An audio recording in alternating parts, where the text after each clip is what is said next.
Bonjour à tous, bienvenue et merci de nous rejoindre pour ce webinaire qui durera environ 45 minutes où nous parlerons des Français et de leurs relations aux centres commerciaux.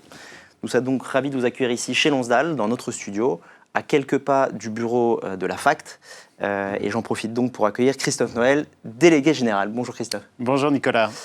N'hésitez pas à écrire vos questions dans le chat, nous essaierons autant que faire se peut d'y répondre au fur et à mesure.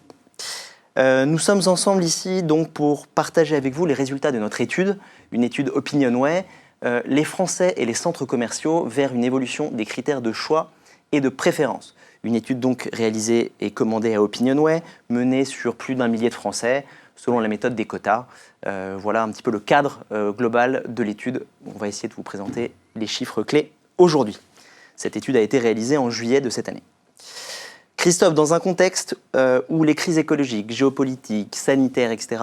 ont bouleversé finalement un petit peu nos modes de vie, les retailers sont forcément tous impactés. Et aujourd'hui, on a l'impression avec cette étude dont on va parler aujourd'hui que la bascule s'est opérée chez les Français et qu'ils attendent maintenant enfin de réels changements, que ce soit dans des sujets assez différents. On va s'atteler à deux grands sujets aujourd'hui qui sont plutôt la partie RSE et la partie services et espaces spécifiques dans les espaces commerciaux. Mais tu voulais d'abord commencer par un petit point de contexte sur l'évolution, qu'elle soit plutôt réglementaire du secteur et du domaine en général.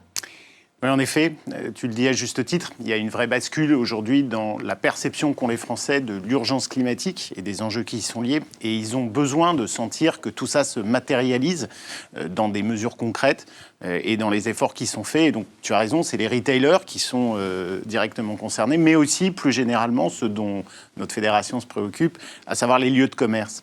Et tout ça, ça passe aussi, et c'est quelque chose que les Français ne savent pas forcément, par tout un tas de mesures réglementaires qui sont en train d'être mises en œuvre et qui vont avoir un impact réel, très concret, et ça devrait se voir. Alors, il y a des choses, c'est vrai, qui peuvent un peu passer sous le radar, comme le fameux décret tertiaire qui vise à diminuer la consommation énergétique de 40% à horizon 2030 des bâtiments tertiaires et des bâtiments commerciaux en particulier. Ça, en réalité, c'est quelque chose qui est déjà très largement engagé, dans lequel les acteurs ont déjà beaucoup investi. Et en réalité, on tend justement vers ces moins 40% assez rapidement. Mais il y a des choses quand même dont les Français ont un peu entendu parler, et en particulier la sobriété énergétique. Il en a été beaucoup question depuis l'hiver dernier en particulier. Et ça, on l'a vu, ça a donné lieu à des changements de comportement. C'était des choses qui étaient très perceptibles par les Français, les questions de fermer les portes des magasins pour éviter les déperditions de chaleur ou au contraire de climatisation en été, jouer sur les éclairages, sur en particulier les enseignes lumineuses extérieures. Donc c'était des choses qui sont quand même beaucoup venues dans le débat public et qui font que les Français ont conscience que les commerces ont un rôle à jouer dans ces efforts de sobriété énergétique. On les a interrogés d'ailleurs dans l'étude sur ces sujets-là, on va voir tout à l'heure voilà. aussi. Ouais. Et puis pour finir, il va y avoir d'autres mesures, et en particulier, on attend là les décrets d'application de la loi d'accélération des énergies renouvelables, qui devrait donner lieu à l'émergence sur les parkings de commerce dans tout le territoire français d'ombrières photovoltaïques.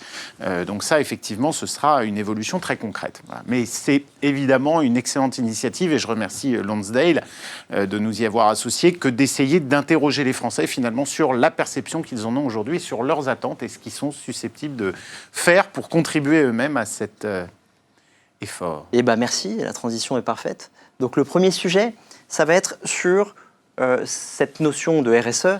Donc pour nous, l'étude nous montre que la bascule RSE est là et que les Français attendent aujourd'hui vraiment de réels changements. On a quelques chiffres clés sur lesquels on peut discuter. Notamment 66% des Français aujourd'hui considèrent important l'engagement RSE dans le choix d'un espace commercial.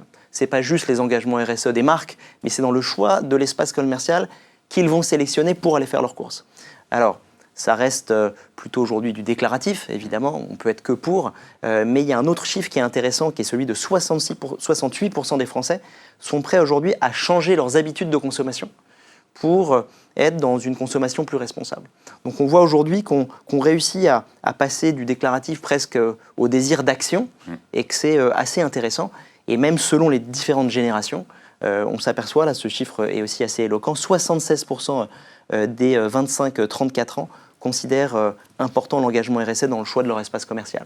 Donc on voit aussi que les nouvelles générations, elles, sont de plus en plus alertes aussi à tout ça, et qu'on nuancera les chiffres généraux, on essaiera de regarder aussi selon les générations, parce qu'on voit que voilà, cette nouvelle génération qu'il faudra prendre en compte pour le futur est de plus en plus ouverte à ces types de préoccupations. Je voulais peut-être revenir aussi sur des éléments qui sont assez clés, qui sont là depuis toujours. La localisation, l'offre commerciale, bien sûr, restent des choses très importantes. Oui, parce que les chiffres que tu as choisis ici ne le disent pas, mais votre étude, qui sera, j'imagine d'ailleurs, mise à disposition de nos auditeurs, le montre. 92% des Français continuent à déclarer que c'est à la fois la localisation et le choix commercial, la diversité des enseignes qui sont présentes, qui sont les critères déterminants. Bon, c'est pas une surprise, et j'ai envie de dire, d'abord la localisation, par définition, ça ne change pas. La commercialisation, on sait qu'il faut des années avant de changer les choses. Là, aujourd'hui, les chiffres que tu montres là sont quand même des pourcentages extrêmement élevés, et donc c'est vrai que parmi les opportunités de différenciation des centres commerciaux et des sites les uns par rapport aux autres, aujourd'hui, très clairement, il y a la RSE. Clairement. Sur la RSE, on a essayé de rentrer un petit peu plus dans le détail et de se dire aujourd'hui, RSE c'est un peu large. Donc on a essayé de regarder dans l'étude de quoi on parle pour essayer d'être un petit peu plus précis. Et on s'est rendu compte, donc on peut noter une appétence véritablement particulière des Français pour l'économie circulaire. En tout cas, ils associent la RSE à l'économie circulaire de manière assez automatique. Aujourd'hui, près de 39% des Français, ce qui n'est pas énorme, considèrent que les espaces commerciaux ne sont pas assez attentifs aux enseignes et à l'économie solidaire. Donc ça fait presque 4 Français sur 10 qui trouvent que ces espaces ne sont pas assez ouverts, en tout cas, à cette nouvelle forme d'offre. Tu disais que 92% des Français trouvaient que l'offre était un critère clé. C'est intéressant de le mettre en vis-à-vis de ce chiffre-là. Et dans le même temps, on a 81% des Français qui considèrent légitimes les espaces commerciaux, les retail parks, pour justement faire vivre et favoriser ces nouvelles enseignes d'économie circulaire. Et au-delà de la légitimité des espaces commerciaux à proposer des solutions, je crois que ce chiffre extrêmement élevé de 81%, il reflète une attente. En fait, les Français, ils sont, d'ailleurs, chacun d'entre nous, on est tous un peu schizophrènes sur le sujet. On a envie de mieux faire et à la fois on sait que quand on va acheter des vêtements pour ses enfants et même remplir son caddie, ça a des conséquences en termes environnementaux. Et je pense que ça, c'est vraiment une balle qui convient de saisir au bon, de dire comment est-ce que les centres commerciaux peuvent mettre mieux en avant, mieux en exergue ce qu'ils sont capables de faire et quelles solutions sont-ils capables de proposer pour favoriser l'économie circulaire. Et l'économie circulaire, là aussi, c'est un mot, un grand mot. On s'est demandé plus concrètement, on a demandé aux Français qu'est-ce qu'ils associaient à ce mot-là. Et donc si, on regarde un petit peu dans le détail, on a demandé ce qu'ils trouvaient comme service ou comme espace légitime à intégrer vis-à-vis de l'économie circulaire dans les espaces commerciaux aux Français. Et on s'aperçoit qu'il y a toute une partie plutôt tournée autour du service. On a des espaces de réparation pour non pas une seconde vie, mais une durée plus longue des produits. On a des espaces de seconde main, justement là cette fois pour cette seconde vie, qui sont plébiscités. On a des chiffres, je regarde, à plus de 80%, 81, 84%, pour que ce soit absolument légitime. Et on a même essayé de regarder dans quel secteur. On voit que le vêtement et les accessoires, que l'électroménager, que l'équipement pour les enfants, voilà, tous ces chiffres-là sont au-dessus de 76% des Français qui considèrent comme légitimes pour les centres commerciaux. Donc ça montre aussi un peu la voie à ce qu'on pourrait faire ou ce qu'on pourrait intégrer, en tout cas pour que ça puisse fonctionner. Mais c'est pas tout. On a vu aussi que les Français étaient prêts à passer à l'action, un peu partager l'effort, et donc ils sont aussi très réceptifs au fait qu'on puisse leur mettre à disposition des éléments où eux puissent agir. Donc on a des recycleries, des espaces de tri. Ils trouvent ça très légitime que ça puisse se trouver dans ces espaces-là, où ils se déplacent, souvent encore en voiture, on y reviendra un peu plus tard, et que donc ça peut être aussi des espaces de service dans lesquels eux puissent véritablement prendre la main pour être acteurs vraiment de cette RSE. Encore une fois, les chiffres et l'étude que vous présentez aujourd'hui, ça montre bien qu'il y a une attente et donc une opportunité. Mais je veux quand même insister sur le fait que même si les espaces commerciaux s'ouvrent de plus en plus à ce type d'initiative, on a récompensé là par exemple lors du siècle le social market du groupe Frey qui a été monté à Shopping Promenade Cœur d'Alsace, qui est vraiment 1500 mètres carrés dédiés à l'économie solidaire. Mais je rappelle que dans ce cas précis, et c'est une bonne illustration, Frey est l'opérateur et l'investisseur en fait, de ce lieu dans lequel il agrège un certain nombre d'opérateurs locaux, mais il assume un bilan financier qui est certainement coûteux. Et je crois que c'est quand même aujourd'hui un peu le challenge. Ce que tout le monde attend, c'est d'avoir la démonstration qu'un certain nombre de ces modèles économiques de l'économie circulaire sont, alors peut-être pas capables de payer des loyers très conséquents, mais à tout le moins d'assumer les charges de leur présence dans un site commercial. C'est quand même une donnée de l'équation qu'il faudra traiter. La deuxième chose qui nous a paru importante dans cette partie RSE, parce qu'il n'y a pas que la partie écologie, il y a aussi la partie sociale, c'est ce besoin de lien social et d'ouverture sur la cité. Aujourd'hui, de ne plus être un espace à part, mais un espace de plus en plus intégré. On voit aujourd'hui, on a demandé aux Français quel service était ou quel espace était le plus important pour eux, à part les commerces bien sûr. Eh bien, c'est les espaces de repos et de socialisation qui arrivent au premier rang des espaces jugés totalement indispensables par les Français. Donc ça montre bien que ces lieux sont aussi des lieux de lien, de rencontre, de plein d'autres choses que du commerce pur. Et d'ailleurs, voilà, aujourd'hui, ça se développe, on le voit bien avec l'évolution du mix, avec des projets beaucoup plus mixtes qui permettent de travailler dans ce sens. Et on a quelques chiffres qui relativisent aussi un peu les choses. Aujourd'hui, les Français sont assez critiques encore vis-à-vis des espaces commerciaux, sur leur engagement et notamment sur l'inclusion. Là, on peut le lire, seuls 36% des Français considèrent que l'attention portée à l'inclusion, par exemple, du monde associatif, est suffisant dans les espaces commerciaux. Il y a pourtant plein d'initiatives intéressantes. On y verra après sur le fait de savoir le raconter, mais c'est un chiffre qui est intéressant. Et on parlait de ces trois chiffres-là. 48% des Français considèrent satisfaisante l'attention portée aux personnes âgées, donc c'est un peu moins d'une personne sur deux, et 61% des Français considèrent l'attention portée aux personnes à mobilité réduite dans les espaces commerciaux seulement suffisante. Alors, 61, c'est pas si grand que ça, malgré tous les efforts que font les centres aussi pour ça. Bon, c'est vraiment avec des chiffres comme ça, le verre à moitié vide ou à moitié plein, mais c'est vrai que je crois que sur les efforts d'inclusion de toutes les catégories de population, et notamment des personnes âgées et des personnes handicapées, il y a vraiment des efforts très conséquents qui ont été faits depuis fort longtemps dans la filière, et particulièrement des centres commerciaux. Il y a des règles aussi d'accessibilité qui sont draconiennes et qu'il faut respecter. Et c'est même d'ailleurs, à mon sens, un des éléments qui distingue souvent les sites commerciaux intégrés des centres-villes, qui sont souvent beaucoup plus difficiles justement d'accès, notamment pour les personnes à mobilité réduite. Mais je crois quand même que cette perception, elle est importante. Et ça veut dire que même si on fait bien les choses, peut-être qu'on ne le fait pas assez savoir. Donc c'est un premier axe d'amélioration certainement. Et la seconde chose, et ça je le rappelle tout le temps, il y a un sujet d'accueil des personnes âgées, c'est certain. Toute la croissance démographique française des décennies à venir va reposer sur la croissance de la population des seniors, au sens large. Donc, il faut absolument s'y préparer. Et ce n'est pas qu'une question d'adaptation du parcours client, c'est aussi une question de l'adaptation de l'offre. Et ça, là-dessus, je me tourne tout autant vers les retailers que vers les propriétaires d'immobilier commercial. C'est vraiment un grand challenge que de se dire comment est-ce qu'on accompagne ces nouvelles attentes. Plein de challenges, c'est très bien. Ouais. Et tu parlais de faire savoir. Moi, ça tombe bien. On a noté aussi ça de manière assez claire. C'est la nécessité d'un engagement, certes, on vient de le voir, mais plus visible.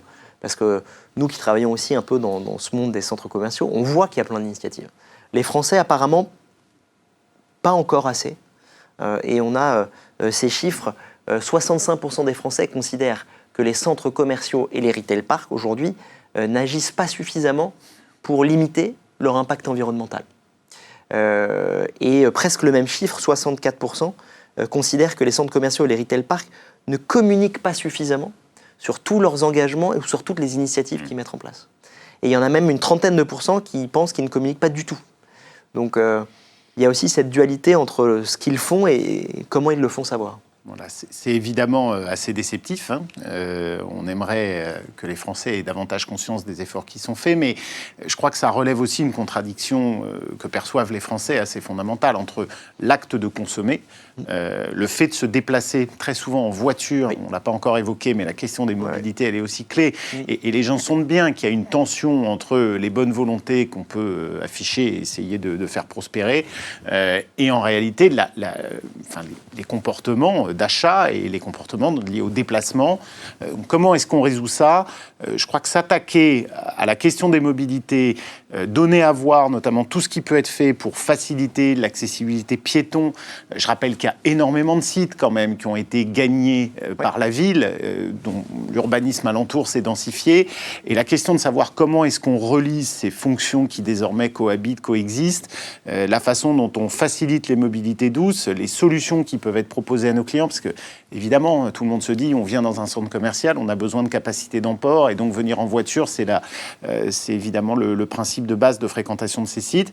Et ben, il va falloir quand même faire de nouvelles propositions là aussi à nos visiteurs. Et justement, on a été frappé aussi par quelque chose dans l'étude, c'est que les Français, on parlait de bascule tout à l'heure, sont prêts à partager aussi ces efforts. Et ça nous semble assez intéressant. Un chiffre assez simple, mais 68% des Français sont prêts à changer leurs habitudes dans un centre commercial pour agir de manière plus responsable. Alors, oui, mais je crois que vous avez été un petit peu plus loin, vous avez titillé un peu pour savoir quel type d'effort ils étaient prêts dans le titre, il y a écrit « dans une certaine mesure ». Ce qu'on a vu en allant un petit peu plus loin, qu'on n'était pas... Voilà, quand on rentrait un petit peu dans le détail, il y avait quand même quelques nuances. Tout ce qui a trait finalement aux mesures plutôt environnementales sont plutôt bien acceptées par les Français. On en a noté quelques-unes, que ce soit aujourd'hui l'encadrement des températures, la limitation des affichages numériques, que ce soit le positionnement d'ombrières sur les parkings. Tous ces éléments-là sont plutôt bien acceptés. On est toujours au-dessus de 60% d'acceptation, dire que c'est non contraignant en général, et qu'ils sont prêts totalement à accepter ces éléments-là. Donc on trouvait, voilà, les Français étaient vraiment dans ce cheminement. Après, dès qu'on touche un peu à la manière de fréquenter un centre, au confort de fréquentation, là, on voit que ça s'équilibre quand même un petit peu plus et que voilà, il y a un peu de travail à faire pour les accompagner aussi dans cette volonté, en tout cas, de faire mieux. Une petite remarque, c'est quand même les 3 items que tu as évoqués sur ce que les Français sont prêts à consentir. Le confort thermique, ça fait quand même partie des sujets qui ont été justement beaucoup portés et beaucoup développés dans la presse à l'occasion de la mise en place des plans de sobriété énergétique, la question de l'affichage des enseignes et autres. Donc, ce qui prouve quand même que quand le sujet devient public, finalement, les messages portent et donc les Français sont prêts à faire des efforts là-dessus. Sur le reste, c'est pas surprenant. Effectivement, la question notamment des mobilités revient. Là-dessus, les gens sont moins prêts à faire des compromis, sans doute parce qu'ils perçoivent qu'il n'y a pas forcément de solution. Et alors, quelque chose qui me surprend davantage, parce que c'est vrai que c'était potentiellement une piste de réflexion intéressante, c'était la réduction des horaires d'ouverture, qui semble plutôt rejetée, là, pour le coup. Donc, ça, je crois que ça dénote bien du fait que nos concitoyens ont pris l'habitude maintenant d'avoir accès à un maximum de biens et de services, parfois avec la facilité, la praticité et l'instantanéité de ce type d'appareil, mais au-delà de ça, ils demandent aux sites commerciaux d'être aussi ouverts, disponibles et flexibles dans les usages. Donc ça aussi, il faut l'entendre et sélectionner peut-être là où doivent porter les efforts. Et on a croisé ce chiffre avec un chiffre de l'étude qui n'est pas là sur le tableau, qui était que une des raisons de moins venir aussi dans un centre commercial ou un retail park, c'était la trop forte fréquentation. Donc il y a trop de monde. Donc, ces horaires peut-être un peu plus resserrés, font aussi un écho aussi à cette crise sanitaire qu'il y a eu et ce besoin aussi un peu d'espace. Donc peut-être que là il y a une relation intéressante à faire. Les mobilités douces, ça aussi, ça a été alors non pas une surprise, mais aujourd'hui moins plébiscité. Aujourd'hui, l'accessibilité en voiture, simplicité reste quand même assez clé.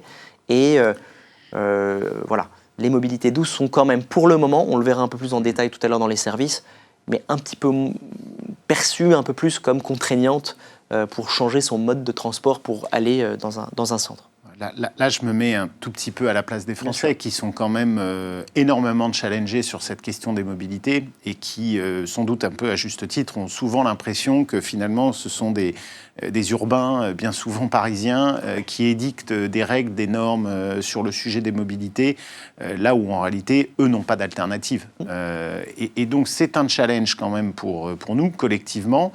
C'est vrai qu'il y a énormément de gens dans ce pays. Je crois que le CEREMA, qui est un grand bureau d'études adossé à l'État, a estimé qu'en fait, il y avait quasiment 2/3 de nos concitoyens qui n'avaient pas de réelle alternative au quotidien à l'automobile. C'est le produit de notre géographie, du développement urbain de ces dernières décennies. C'est quand même, pour nous, un énorme challenge. Et donc, même si on comprend que les Français, là-dessus, se sentent un petit peu attaqués et peut-être un peu plus sur la défensive quant à l'évolution de leurs pratiques, il n'en reste pas moins que je crois qu'on doit être collectivement porteur de propositions et d'initiatives en la matière.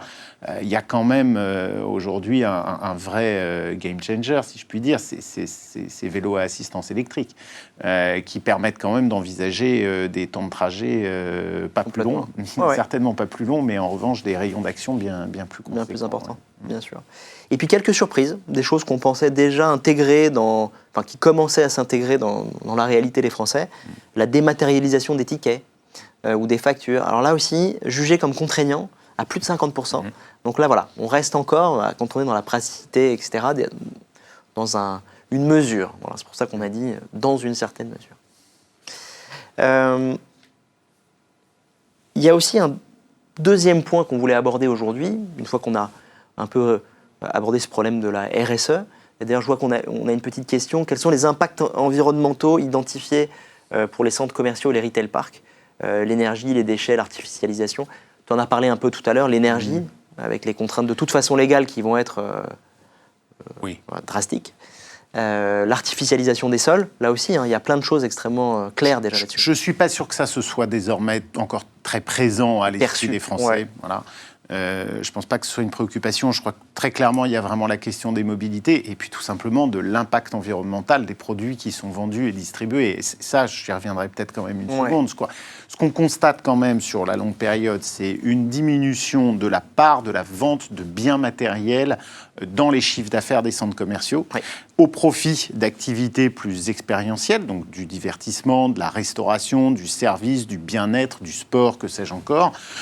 C'est quand même une évolution, là aussi, je pense qu'il faudra qu'on travaille collectivement à la faire connaître, parce que pour le coup, c'est un énorme sujet, évidemment, que celui du poids environnemental des marchandises qui étaient historiquement transportées. Je rappelle que le prêt-à-porter, parmi les multiples facteurs, malheureusement, qui peuvent expliquer les difficultés du secteur, la perception qu'ont les Français de l'empreinte environnementale de la vente de textiles, elle est très forte. Et donc, en contrepoint, c'est vrai que j'aimerais voir ça plutôt comme une opportunité, comme une menace, de se dire tout ce qui peut contribuer justement à faciliter la vie des Français dans le recyclage de leurs vieux vêtements, dans des circuits de seconde main, dans leur capacité aussi à s'approvisionner, eux, et je pense notamment aux articles de puériculture et aux vêtements pour enfants, il y a vraiment des demandes très fortes. Est-ce que des opérateurs sauront le saisir ?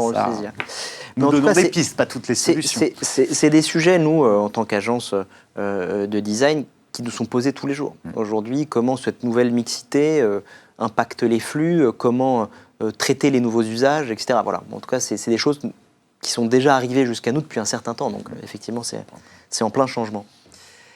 Donc après cette partie plutôt RSE, c'est plutôt maintenant nos services, nos espaces communs. Au-delà comme tu viens de le dire, du commerce pur, on s'aperçoit que ces espaces commencent à faire aussi la différence dans les critères de choix, des Français.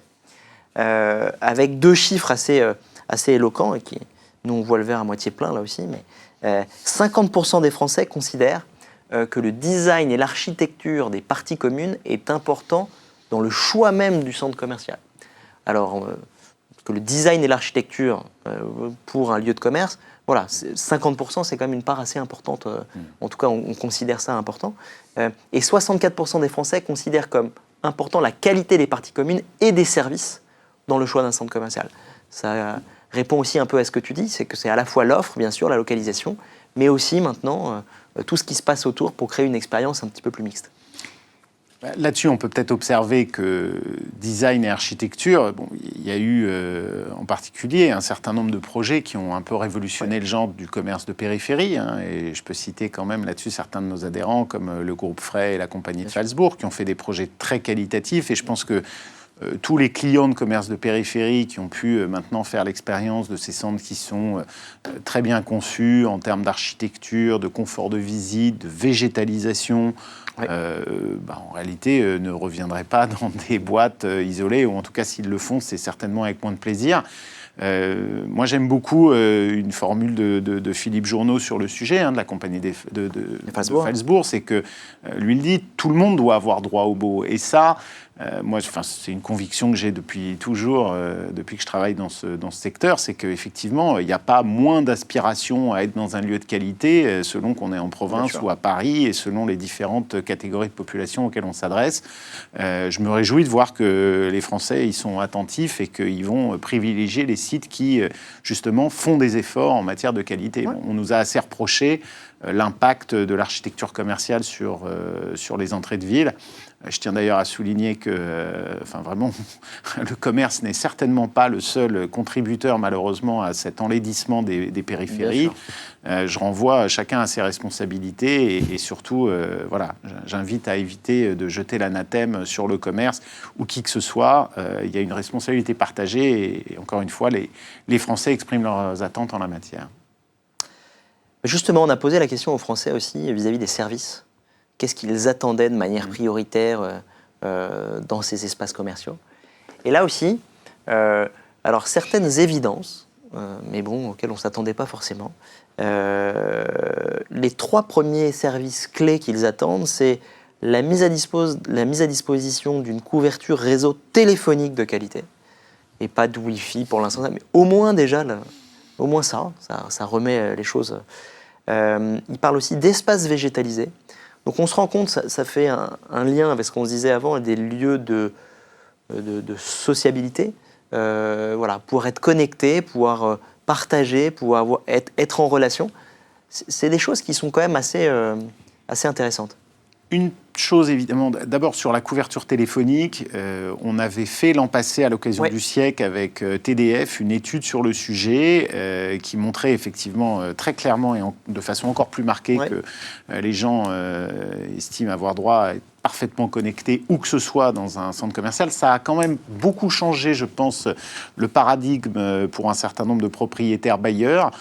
En réalité, pour synthétiser, j'ai envie de dire, mieux vaut une bonne couverture 5G qui marche dans tout le centre commercial, même qu'un bon Wi-Fi, mais qui bien souvent s'arrête aux limites entre les parties communes et les parties privatives d'un site. Je pense que là-dessus, maintenant, tout le monde est convaincu qu'effectivement, la première option est la bonne. Sur le second sujet, les espaces végétalisés, je pense que c'est un peu l'écho de ce qui était dit auparavant sur la qualité des aménagements et du design. Moi, je ne suis pas un immense supporter de dire il faut absolument intégrer de la végétalisation à l'intérieur des mailles. Je pense qu'au contraire, il y a beaucoup d'espaces extérieurs qui sont beaucoup plus appropriés. Et d'ailleurs, je rappelle qu'alternativement aux ombrières photovoltaïques, il y aura la possibilité aussi d'avoir du paysagement des parkings et de la végétalisation. Je pense que les efforts, ils doivent d'abord se consacrer à ça.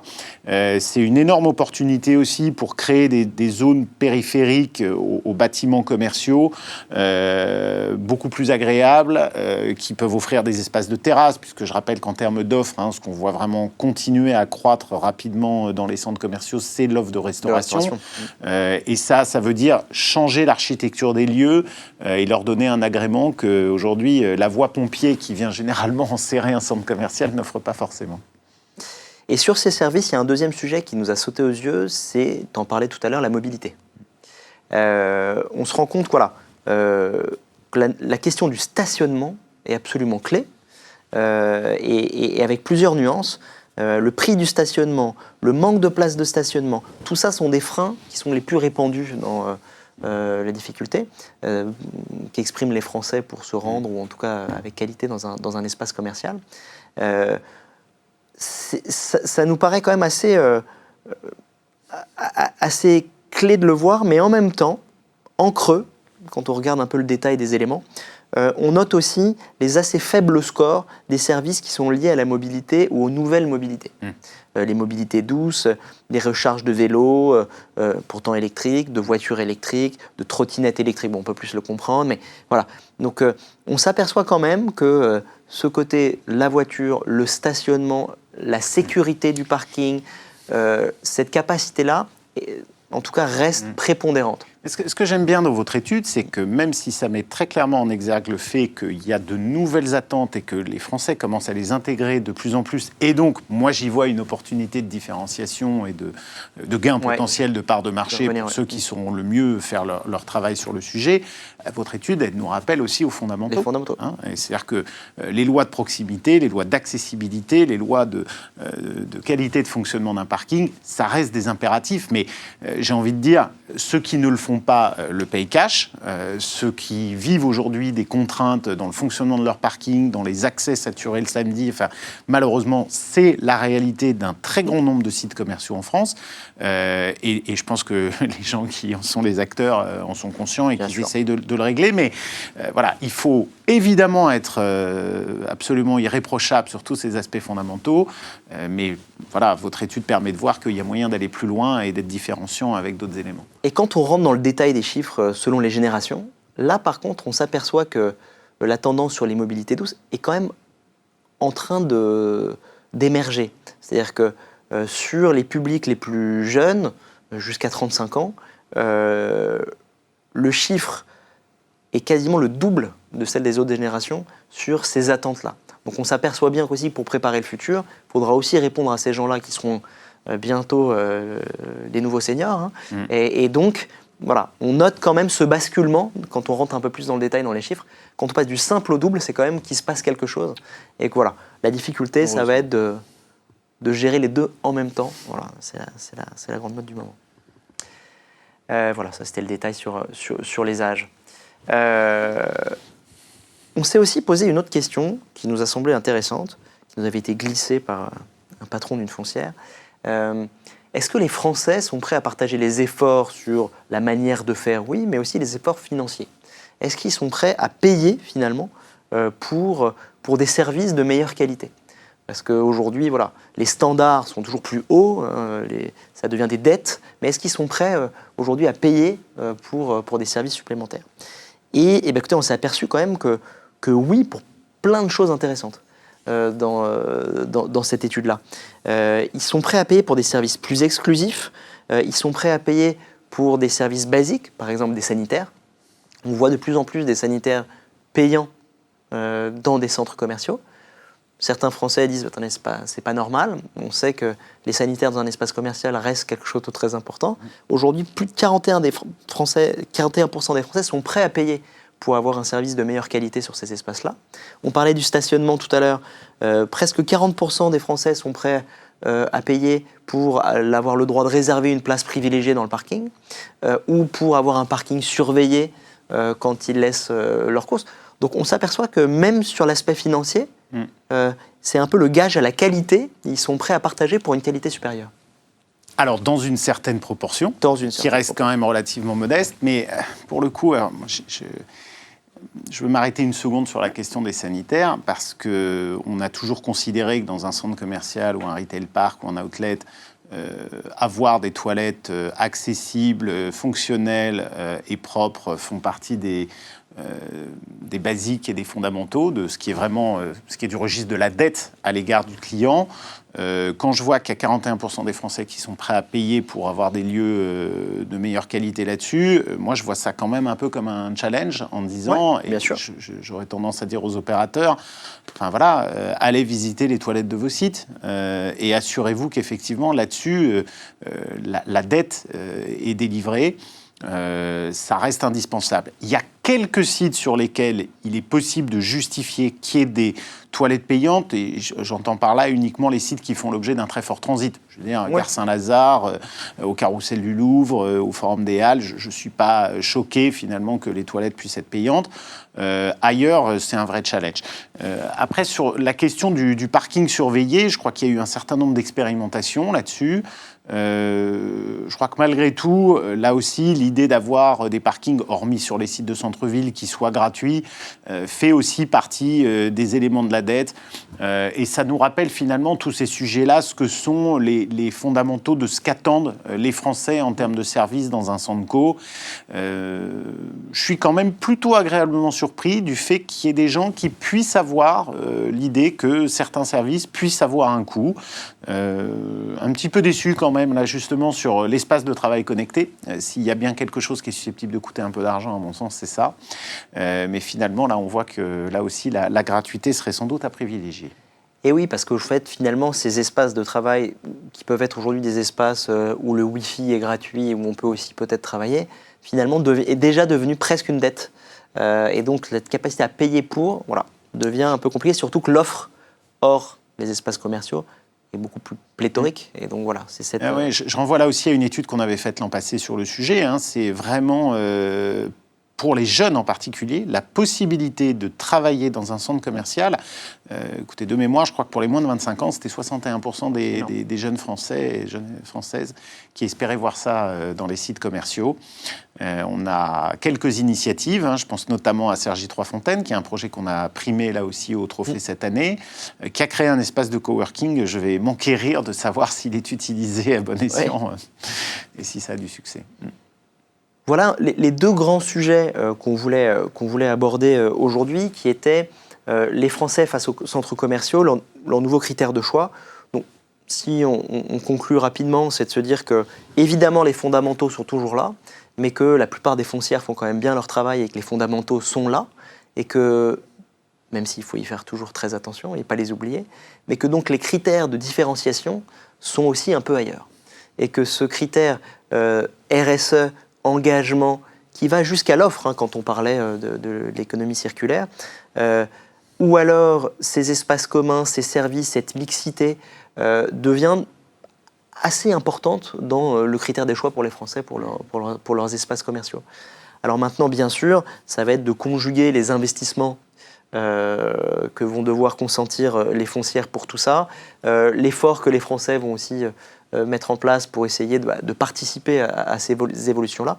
Mais on se rend compte que finalement, on a encore beaucoup de travail, nous, en tant qu'agence de design, et c'est très bien pour ça, parce que les usages changent, mais ce n'est pas une nouveauté. Je pense que voilà, ça a toujours été comme ça. Là, il y a une accélération, et que finalement, justement, en essayant d'écouter un petit peu les Français, comme on essaye de le faire, et en écoutant les foncières qui connaissent très bien leur métier, ou FACT qui les aident tout au long de l'année, on va réussir à passer ce cap avec réussite. Si je puis me permettre un dernier petit mot. Bien sûr.